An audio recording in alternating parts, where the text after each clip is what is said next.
What's up, guys? I'm Asherella and this is Original Asherella. Today's video, I'm going to talk about something I have never talked about on the channel before, but it is one of my very newest things that I am so into. And if you know me, you know that the things that I like, I love, you know?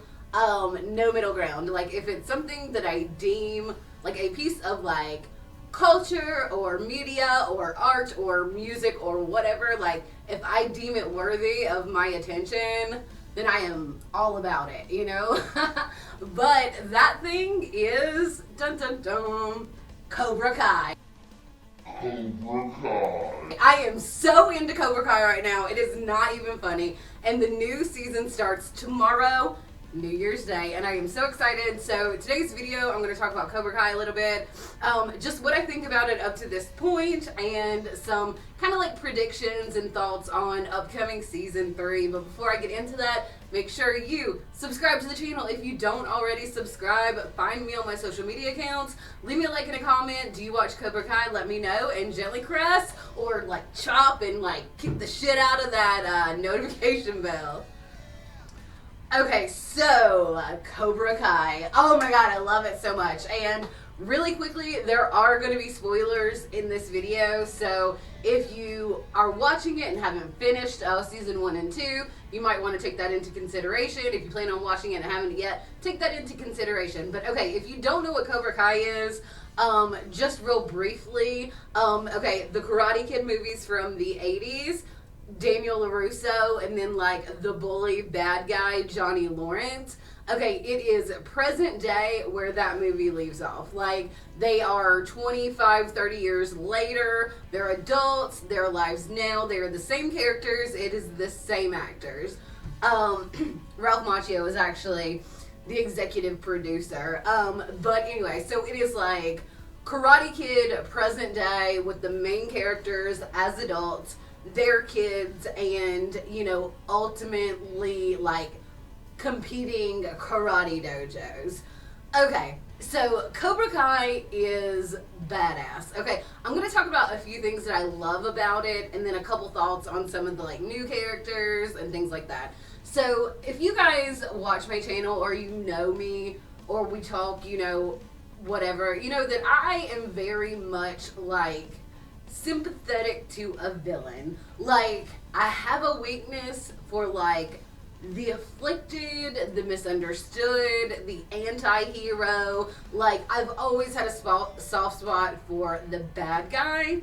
And, you know, one thing that I love about Cobra Kai is that it's not like, okay, we pick up, you know, in the future with Daniel, and I'm going to call him LaRusso because that's like what I think of him as now, and Johnny as adults, and like, you know, LaRusso's just like, you know, still living like this awesome life, which he is, and I'll talk about that. And, you know, Johnny's still this like jerk-ass douchebag. You know, it's not like that at all. We get to see that same story from back in the 80s, but through Johnny's eyes a lot of time in Cobra Kai. So I love this because it really gives Johnny like a redemption song. You know, like, we now know why. Like, we get to see the story from his side. You know, not everything is so black and white. I love how the show emphasizes that there are so many gray areas when it comes to like good and bad.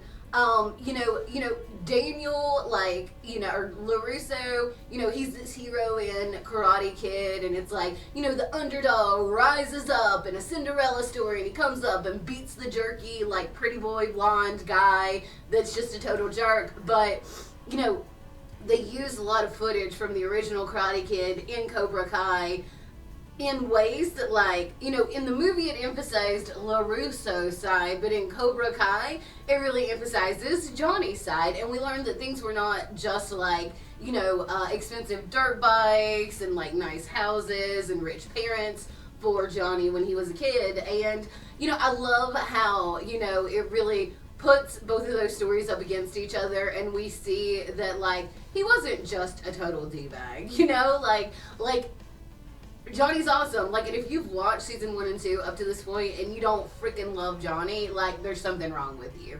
So, I love how, that is part of what it emphasizes. I also love how it really, really kind of there is so much very obvious, but then also underlying social commentary in Cobra Kai. It really, really calls out the participation trophy generation because Karate Kid mentality, or child rearing mentality just in general, back in the early 80s versus what it is now is totally different. And, there were definitely some not great things about that, but I think we can all agree we have gone way too far in the other direction. I don't have kids, so it's easy for me to say, but, I love how it calls out, the participation trophy mentality and culture and how that's bullshit. How it is okay to have a competitive edge, how you have to actually put work and effort in. You don't have to just show up and that's good enough. And it's I think we can all agree showing up is a great place to start, but it takes so much more than that in life. And I really think it's funny, but then they do it in a really obvious way, but like I said, sometimes some of that stuff is more subtle and nuanced in the story.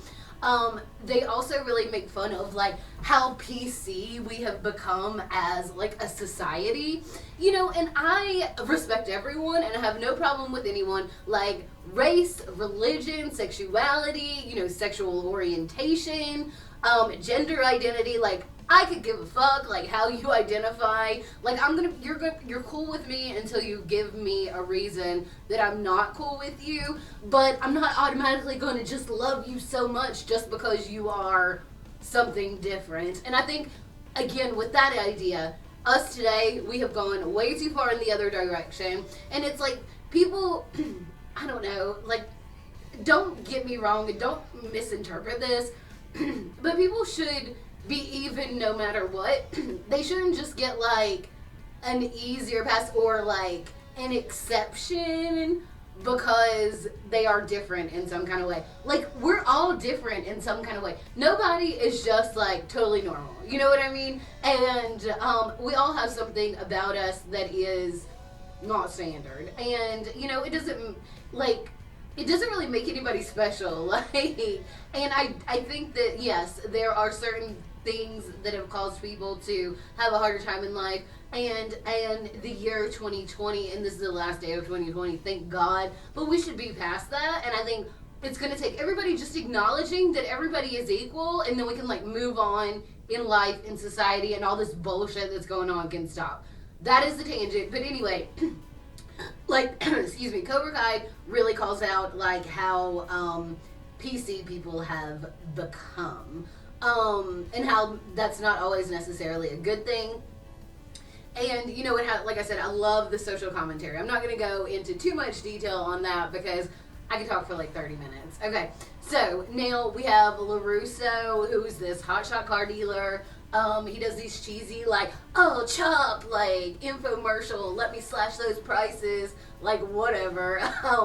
And he's very successful in life, and Johnny, not so much. He's living in kind of a crappy apartment, working as a handyman, kind of maintenance guy. Life's not been great to him.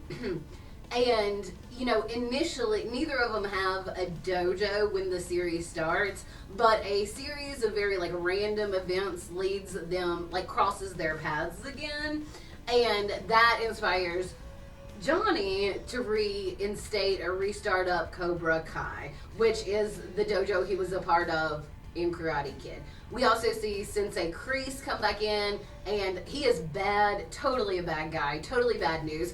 Who didn't know that, though, from, the moment he showed back up? Are any of us surprised how Season 2 ended? I'm certainly not.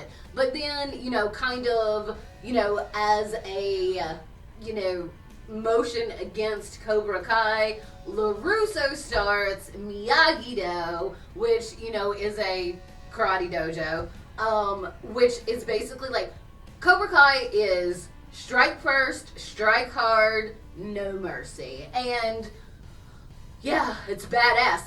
Cobra Kai is about being badass, and Johnny, just in general, and even though he is very much emotionally maturing, and we're seeing this more and more, really, it boils down to like being being as badass as you can be, and like ultimately when you are like the most badass, you get what you want and life is easier. And like, but like, you know, like Miyagi-Do is like karate is only for defense and never strike first, and it's basically the opposite. We have these two very like yin and yang concepts, which I think, you know, that's super obvious. But anyway, I'm getting tangented again.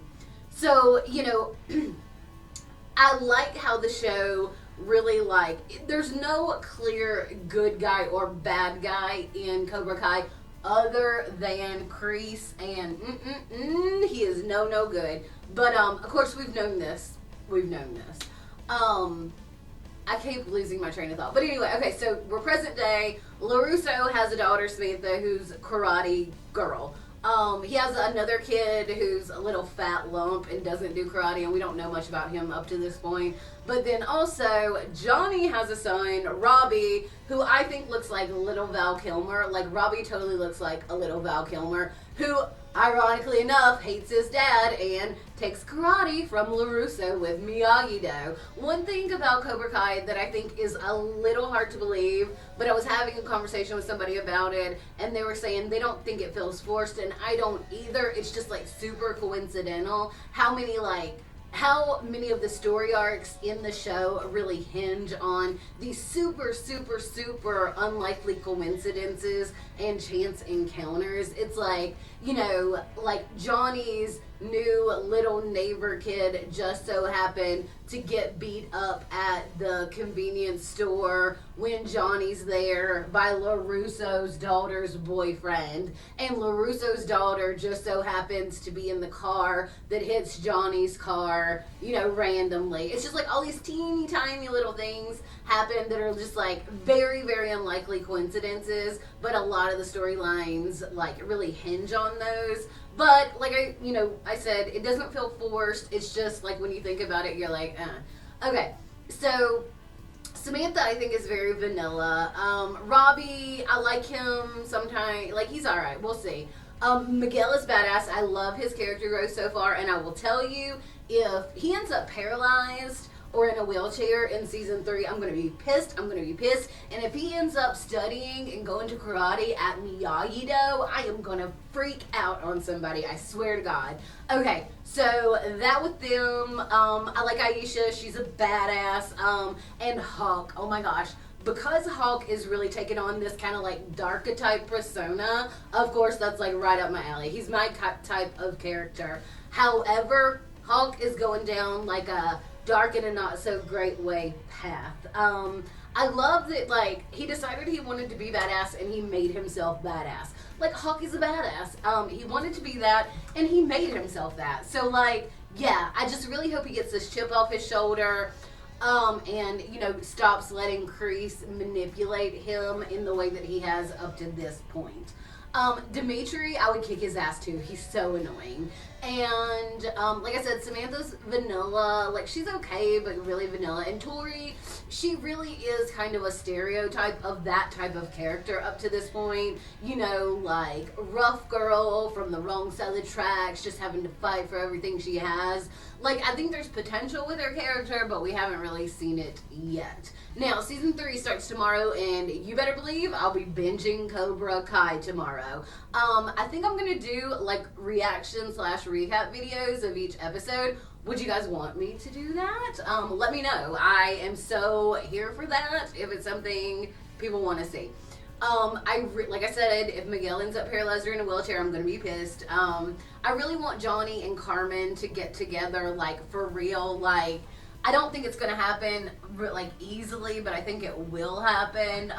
You know, she's not gonna be like, it's okay, Johnny, I forgive you, and then, you know, they are, like, in love all of a sudden. But I really want them to get together. I think that would be awesome. One thing that I think could happen in season 3, you know how Sensei Kreese keeps mentioning how Robbie should be training with Cobra Kai and not Miyagi-Do? Well, yeah, I mean, he is Johnny's son, but why does he care? Like, he keeps bringing it up, and it would not surprise me if we find out that Robbie's mom is Kreese's daughter. What do you guys think about that? I think it's very likely to happen, and one of those, coincidences that the show really hinges on. I am so excited for season 3 of Cobra Kai. Do you love Cobra Kai? Are you Cobra Kai or are you Miyagi-Do? There is a right answer to this. But I'm gonna stop talking. I've talked way too much already. I love Cobra Kai. I love Cobra Kai. Let me know what you think about it. Let me know what you think is gonna happen in season 3 in the comments. What do you think about the original Karate Kid movies? The Smiths, Will Smith and fam, they are producers on this show. And you guys remember when Jaden was a Karate Kid in a remake of it? I totally forgot about that until I saw, in the credits, the Smith Pinkett name. But yeah, weird. Anyway, I am Asherella. This is original Asherella. Make sure you subscribe to the channel if you don't already. Leave me a like, leave me a dislike. I don't care. I'm badass. Go ahead and leave me a dislike. Follow me on my social media accounts. I have Instagram and I have Twitter. Always tap in, never tap out, and keep on slaying like a Cobra Kai.